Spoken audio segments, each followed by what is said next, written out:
ಜಿಲ್ಲೆಯ ಬಸವನ ಬಾಗೇವಾಡಿ ತಾಲೂಕಿನ ಮಣ್ಣೂರ ಗ್ರಾಮದಲ್ಲಿ ಮಣ್ಣೂರಿನ ವಿವಿಧೋದ್ದೇಶಗಳ ಪ್ರಾಥಮಿಕ ಗ್ರಾಮೀಣ ಕೃಷಿ ಸಹಕಾರ ಸಂಘದ ನೂತನ ಕಟ್ಟಡ ಸಚಿವ ಶಿವಾನಂದ ಪಾಟೀಲ್ ಉದ್ಘಾಟನೆ ಮಾಡಿದರು. ಕಾರ್ಯಕ್ರಮವನ್ನು ಉದ್ದೇಶಿಸಿ ಮಾತನಾಡಿದ ಸಚಿವ, ಮೈಕ್ರೋ ಫೈನಾನ್ಸ್ಗಳಲ್ಲಿ ಸಾಲ ಪಡೆದುಕೊಂಡು ಜೀವ ಕಳೆದುಕೊಳ್ಳುವುದಕ್ಕಿಂತ ಪಿಕೆಪಿಎಸ್ ಹಾಗೂ ಡಿಸಿಸಿ ಬ್ಯಾಂಕ್ಗಳಲ್ಲಿ ಸಾಲ ಪಡೆದುಕೊಳ್ಳುವ ಕೆಲಸ ಮಾಡಬೇಕೆಂದು ಹೇಳಿದರು.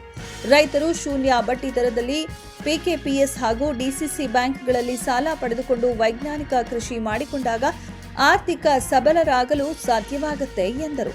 ವೈಜ್ಞಾನಿಕ ಕೃಷಿಯ ಜೊತೆಗೆ ಹೈನುಗಾರಿಕೆಯಂತಹ ಕೆಲಸಗಳನ್ನು ಪ್ರತಿಯೊಬ್ಬರು ಮಾಡಬೇಕು ಎಂದರು.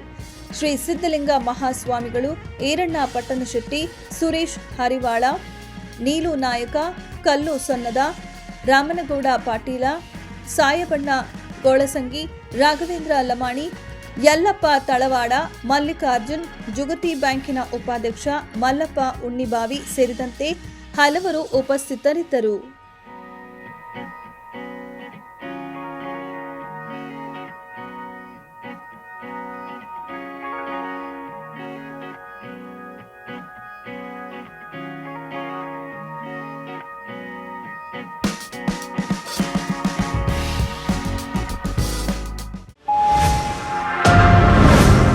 Media network